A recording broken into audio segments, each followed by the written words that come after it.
সমালোচনা তোমার লাইফে থাকবে। তুমি যতদিন বেঁচে থাকবা ততদিন তোমার লাইফে সমালোচনা থাকবে, অবহেলা থাকবে, অবজ্ঞা থাকবে, তুচ্ছ-তাচ্ছিল্য থাকবে। এটাই স্বাভাবিক, এটাই জীবন।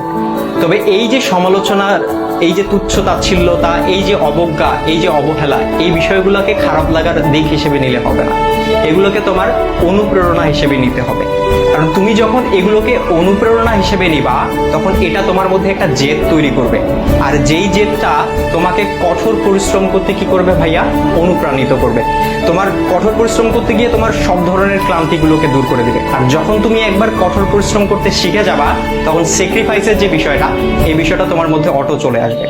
সুতরাং এই যে, আর সবকিছুর সাথে যদি বলো যে এই যে সমালোচনা, এই সমালোচনার পাশাপাশি জেদ, কঠোর পরিশ্রম, স্যাক্রিফাইস, আর এগুলোর সাথে যখন মেধার সংমিশ্রণ ঘটবে, তখনই তোমার স্বপ্নগুলো পূরণ হবে।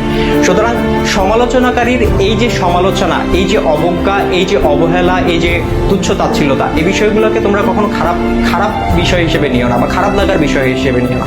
এগুলোকে তোমরা অনুপ্রেরণার বিষয় হিসেবে নাও এবং তোমার স্বপ্নগুলোকে পূরণ করে ওই সমালোচনাকারীদেরকে দেখিয়ে দাও।